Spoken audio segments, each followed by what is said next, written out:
நண்பர்கள் அனைவருக்கும் வணக்கம். இன்னைக்கு நம்ம இந்த வீடியோல ஜிபே பயன்படுத்தக்கூடிய வாடிக்கையாளர்கள் அனைவருக்கும் புதிய அறிவிப்பு ஒன்று வெளியாகி இருக்கு. ஸோ அதை பத்தி தான் இப்போ நம்ம பார்க்க போறோம். இந்தியாவில் எங்கு பார்த்தாலும் ஆன்லைன் பண பரிவர்த்தனைகள் அதிகரித்து விட்டன.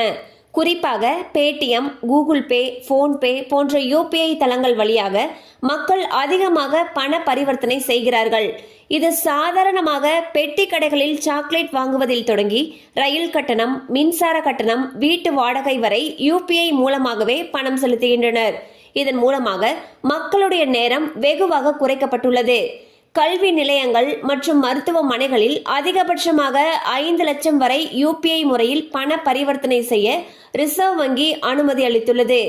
ஓராண்டுக்கு மேல் செயல்பாட்டில் இல்லாத யூபிஐ கணக்குகளை செயலிழக்க பேடிஎம், கூகுள் பே, போன்பே போன்ற செயலிகளுக்கு என்பிசிஐ அறிவுறுத்தியுள்ளது. அதே போல ஆன்லைன் பண பரிமாற்றத்தில் நடக்கும் மோசடிகளை தடுக்க முதல் முறை 2000 ரூபாய்க்கு மேல் செய்யப்படும் பரிவர்த்தனைகளுக்கு 4 மணி நேரம் அவகாசம் கொடுக்கப்பட்டுள்ளது. அதாவது முதல் முறை ஒருவருக்கு 2000 ரூபாய்க்கு மேல் பணம் அனுப்புகிறீர்கள் என்றால் மீண்டும் அதே நபருக்கு பணம் அனுப்ப 4 மணி நேரம் காத்திருக்க வேண்டும். இந்நிலையில் கூகுள் பே நிறுவனம் தற்பொழுது புதிய விதிமுறை ஒன்றை கொண்டு வந்துள்ளது. அதன்படி வங்கி கணக்குடன் இணைக்கப்பட்ட மொபைல் எண் வைத்திருக்கக்கூடிய நபர் பிரைமரி பயனர் ஆவர்.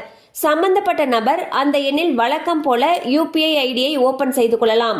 அதன் பிறகு இரண்டாவது முறையாக செகண்டரி பயனர் யூபிஐ ஐடியையும் உருவாக்கி கொள்ள முடியும். இந்த இரண்டாவது யூபிஐ ஐடிக்கு லிமிட் விதிக்க முடியும். அதிகபட்சமாக ஒரு மாதத்திற்கு 15,000 வரை செலவு அனுமதி வழங்கலாம்.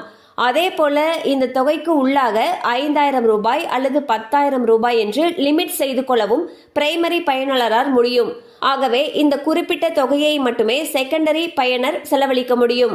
அதே நேரத்தில் செகண்டரி பயனர் பேமெண்ட்டுகள் செய்யும் பொழுது அதற்காக அனுமதியை பிரைமரி பயனரே வழங்கிக் கொள்ளலாம். ஸோ பாத்தீங்கன்னா கூகுள் பேல ஒரு சூப்பரான ஆப்ஷன் கொண்டு வந்திருக்காங்க. ஸோ பொதுவாக நம்மளுடைய வங்கி கணக்கு எண்ணோட இணைக்கப்பட்ட மொபைல் எண் இருக்கும் இல்லையா, அது மூலமா நம்ம கூகுள் பே ஆக்டிவேட் பண்றப்ப அவங்க எவ்வளவு வேணாலும் டிரான்சாக்ஷன் பண்ணிக்கலாம்னு சொல்லியிருக்காங்க. ஸோ கூடுதலாக செகண்டரி பயனர் அப்படிங்கிற ஒரு விஷயத்தை நம்ம பண்ணிக்கலாம்னு சொல்லியிருக்காங்க.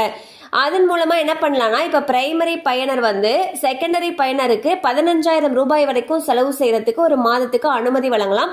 அதையும் நம்ம லிமிட் பண்ணிக்கலாம். 5,000 ரூபாய் அல்லது 10,000 ரூபாய் அந்த மாதிரி லிமிட் செட் பண்ணிக்கலாம்னு சொல்லியிருக்காங்க. அண்ட் செகண்டரி பயனர்னு ஒருத்தவங்க இருப்பாங்க இல்லையா, அவங்க செலவு பண்றப்போ அந்த பேமெண்ட் பண்றப்போ பிரைமரி பயனர்கிட்ட அனுமதி வாங்கறதுக்கான ஆப்ஷன்ஸும் அதில் இருக்குன்னு சொல்லியிருக்காங்க. இது கண்டிப்பாக ரொம்பவே யூஸ்ஃபுல்லான ஒன்றாக இருக்கும்.